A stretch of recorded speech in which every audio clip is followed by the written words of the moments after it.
वह जो आद सच जुगाद सच है भी सच, नानक होती भी सच।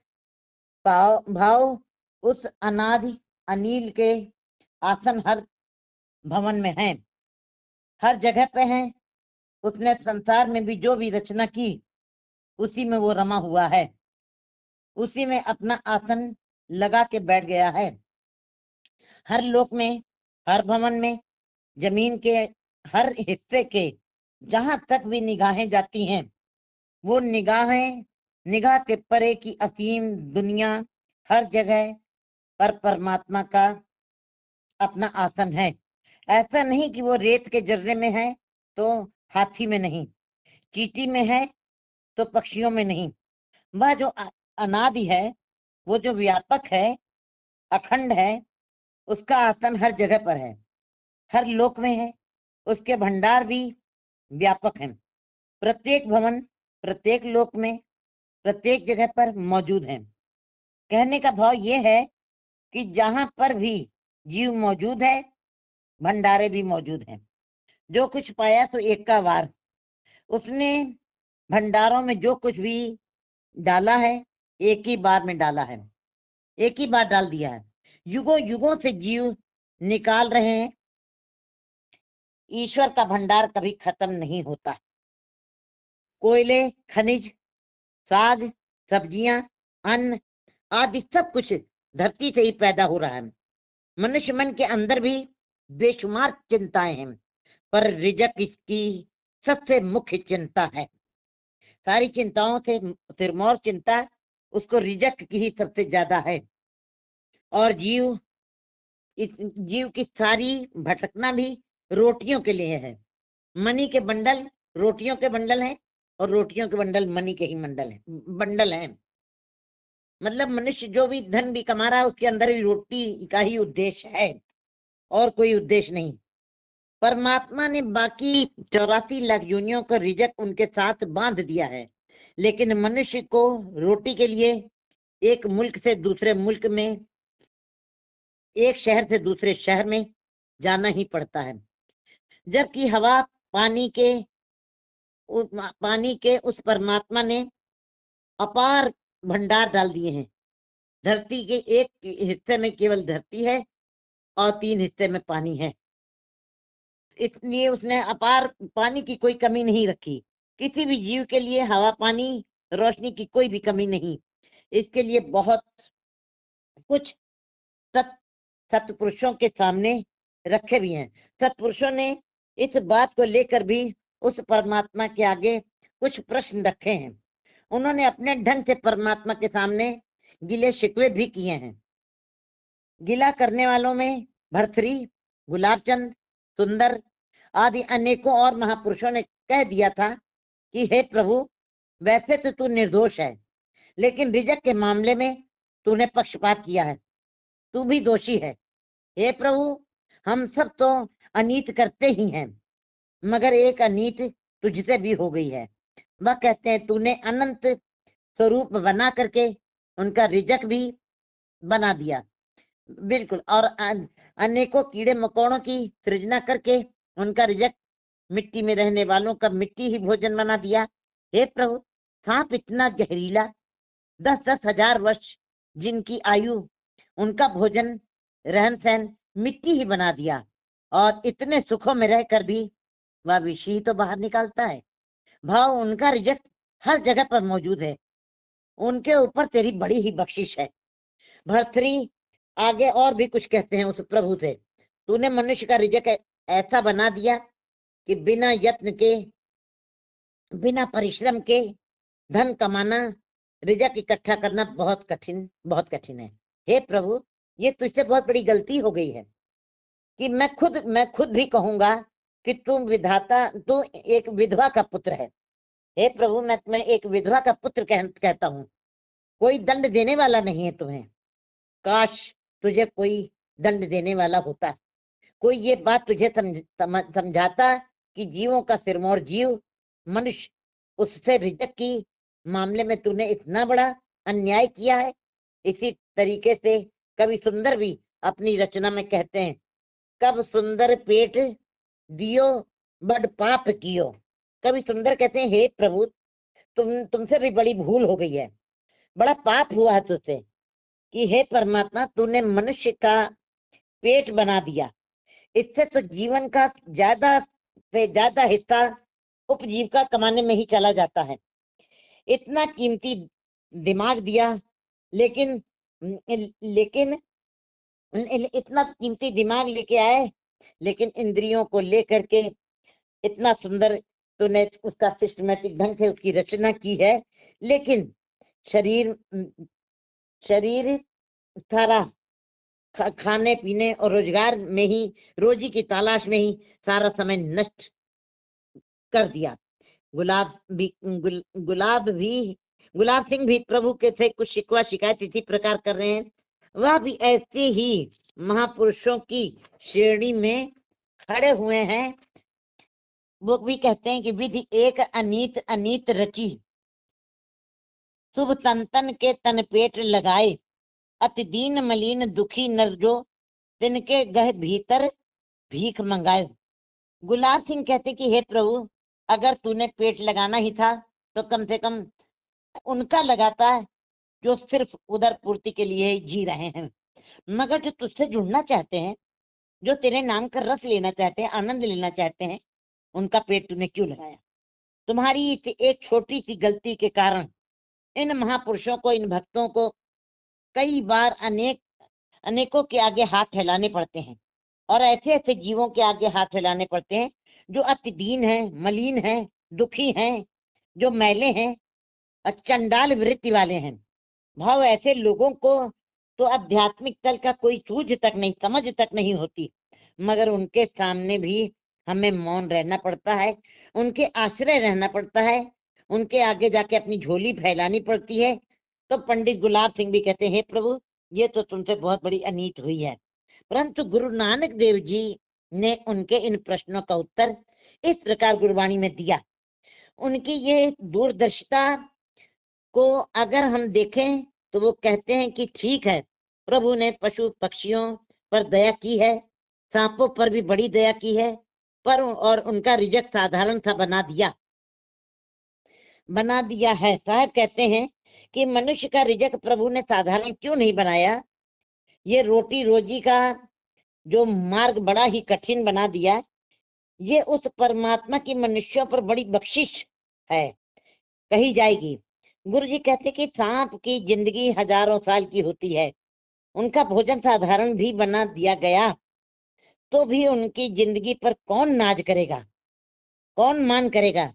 अगर ऐसा ही मनुष्य का भी रिजक हो जाता तो रौनक विहीन वो हो जाता, उसकी जिंदगी में कोई चमक न होती, सन्नाटा होता। ये भी किसी पहाड़ी गुफा में जाकर के रहता, जैसे सांप बिल में पड़ा रहता है। इसने भी कोई भी विकास नहीं करना था। अगर जो भोजन का भी प्रबंध कर देता परमात्मा आसानी से, ये रेल, ये मोटरें, ये गाड़ियां, ये ऊंची ऊंची इमारतें, ये दर्शन शास्त्र, कविता, संगीत, इसके अलावा ज्ञान, विज्ञान, साहित्य आदि का जन्म ही ना होता। परमात्मा ने जीवों की रोजी रोटी के अलावा जो और आवश्यकताएं हैं, पानी, हवा, आग, सूर्य की रोशनी, जिससे संसार बना है, सबके लिए बराबर ही डाल दी है, अनगिनत डाल दी है, जिसका कोई मोल नहीं देना है। सूर्य ना होता तो कुछ भी ना होता, ये सृष्टि ना होती। जल हवा की तो तूने कोई कमी नहीं रखी, वह तो उसका मूल्य देन है, उसके लिए जीवों को बदले में कुछ देना भी नहीं पड़ता। रोजी रोटी कमाना प्रभु ने हमारी जिम्मेदारी बनाया है, और बाकी सारी जिम्मेदारी परमात्मा पर है। सो करता चिंता करे जिन उपाया जग। हे बंदे, तू चिंता करने के लिए नहीं है, तू चिंतन करने के लिए आया है। लेकिन गुरु जी कहते हैं कि मैं जिधर देखता हूँ चिंता ही चिंता है। चिंता मनुष्य के चेहरे से दिखाई देती है। चिंता का मूल आधार रिजक का ही होता है और कुछ नहीं। कहीं जीवन का जो आधार है वो नष्ट न हो जाए, इस तरह वासना, कामना और भविष्य की चिंता, कल की चिंता, सारा बोझ दिलो दिमाग पर उसके छाया रहता है। गुरु जी कहते हैं कि अगर व्यक्ति केवल उस परमात्मा का चिंतन करे तभी सारी चिंताओं का अंत हो जाता है। गुरु जी कहते हैं कि इस पौड़ी में फरमान कर रहे हैं कि उस परमात्मा का आसन हर जगह है, और उसका भंडार भी हर जगह पर है। एक स्थान पर नहीं, एक स्थान पर ही नहीं मौजूद है। युगों युगों से जीव उस भंडारे की खा रहे हैं। जिंदगी का अंत हो जाता है, रूप, रंग, रस आदि कभी खत्म नहीं होते। इस पौड़ी को अगर जीव बहुत ही ध्यान से पढ़े और उसमें ध्यान लगाए तो उसे इस बात की समझ आ जाएगी कि अपने आप ही आ जाएगी कि रिजक तो परमात्मा ने उस अजन्मे बच्चे के लिए भी बना दिया है। प्रथम माखन पाछे दूध, तेरा जन्म बाद में होता है। जन्म देने वाली माता के पास तेरा भोजन पहले ही आ जाता है। जीवन की रचना तेरी बाद में होती है। उसकी बरकत के भंडारे भरे पड़े हैं और आज तक खत्म होने तो नहीं आ रहे हैं और समयानुसार बढ़ते ही जा रहे हैं। कर कर वेखे सृजनहार, जिस सृजनहार ने रचना की है, उसने सृष्टि को बनाया, उसकी देखभाल भी वो स्वयं ही कर रहा है, किसी दूसरे पर आश्रय नहीं छोड़ा। और अगर जो वो उसने जन्म दिया है तो संभाल भी वो स्वयं कर रहा है। और जहां पर भी जीव बैठे हैं उन स्थानों पर रिजक समाया हुआ है। सिर रिजक संभाहे ठाकुर काहे मन पौ करया, उड़ावे से कोसत पाछे बछरे चरिया। वो जो कूंज 50,000 किलोमीटर से बाहर से आती हैं, वो कैसे उनके बच्चों के पास भोजन पहुंच जाता है? केवल अपने मन में सिमरन करती हैं और दाना मुंह में डालती हैं, वहां तक उसके पास पहुंच जाता है। इसका मतलब वो अपने आप ही जैसे जैसे उसने सृष्टि की रचना की, जीवों को पैदा किया, उनका वहां तक भोजन भी उसने प्रबंध किया है। अपने मन में तू क्यों चिंतन करता है हे जीव? तो क्यों मन ही मन में डर रहा है, भयभीत हो रहा है? वह प्रत्येक के सिर पर खड़ा हुआ है और सबसे बड़ा राजिक रहिंद है, रोजी देहंद है।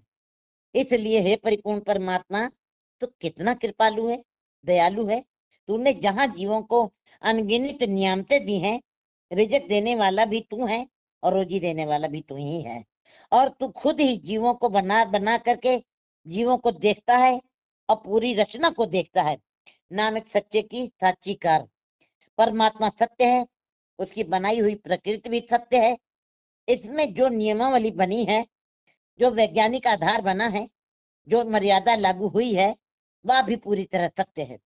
कहीं भी कभी भी ढूंढना हमारी अज्ञानता के सिवा कुछ भी उसमें दिखाई नहीं देगा। अगर हम कमी किसी भी जीव में, किसी भी जगह पर अगर जो कमी निकालते हैं तो ये हमारी अज्ञानता ही है। हमारी केवल अक्ल के हम घोड़े दौड़ाते हैं, बाकी उसने कमी की, चींटी से लेके हाथी तक की रचना में कमी कहीं नहीं की है। भाव, इसमें भूल ढूंढनी बहुत कठिन है। प्रत्येक वस्तु अपने में पूर्ण है। हाथी से लेकर चींटी तक हर जगह उसने उसकी रचना में कहीं कमी नहीं निकाली जा सकती। किसी वस्तु में कमी नहीं है। उनको उन्हीं के अनुकूल टिका के रखा है, उनके अनुकूल वातावरण दिया है और उनके लिए यथावत साधन भी बनाए हैं। आदेश से आदेश आदि का भाव है, जो जगत का जब आरंभ नहीं हुआ तब से वो है। अनिल, जिसके ऊपर कोई धब्बा नहीं है, कोई दाग नहीं है, कोई कलंक नहीं है, कोई कालिक नहीं, वो निर्मल है, वो स्वच्छ है। अनादि, जिसका कोई आदि नहीं है, जो सभी का आरंभ है, जिसका कोई आरंभ नहीं है। क्योंकि ये प्रश्न भी आम तौर पर हमारे दिमाग में उपजता है कि वह सभी का आरंभ है, तो फिर उसका भी कोई आरंभ होगा। जैसे कि धौल धर्म दया का पूत, संतोष था प्रख्यात जिनसूत। ये वाली जो लाइन है, धौल धर्म दया का पूत, इस पंक्ति में रमज और रहस्य से भरी हुई ये पंक्ति वही उसको समझ सकता है जिन्होंने उसके रहस्य तक जाने की कोशिश की है। ये पंक्ति हम लोग असाधारण समझ बूझ बुद्धि वाले जीव नहीं समझ सकते। ये वही समझेंगे जिन्होंने उस नाम के अंदर बहुत गहरी तरीके से डुबकी लगाई है और कोशिश की है नाम जपने की, सिमरन करने की। इस तरीके से ये प्रश्न ऐसे ही चलता रहेगा, इसका कोई अंत नहीं होगा, क्योंकि वो बेअंत है, सृष्टि के सभी वस्तुओं का अंत तो हो सकता है, समय काल से बंधी हुई हैं, पर हर वस्तु को तीनों अवस्थाओं से गुजरना पड़ता है, चाहे वो पेड़ है, चाहे वो वनस्पति है, चाहे वो पहाड़ है, चाहे वो जीव है, चाहे वो जंतु है। सबके ऊपर बचपन, जवानी, बुढ़ापा आता है। जो छोटे छोटे पहाड़ बन रहे हैं उनका बचपन है, जो बड़े हो गए हैं उनकी जवानी है, जो टूट रहे हैं जैसे बद्रीनाथ केदारनाथ के पहाड़ टूट रहे हैं, इसका मतलब उनका बुढ़ापा है। इसी प्रकार से जो बड़े बड़े पेड़ जो 100 200 साल के पेड़ हो चुके हैं वो उनका बुढ़ापा है, जो आज अभी जिनके बीज बोए गए हैं वो उनके बचपन है।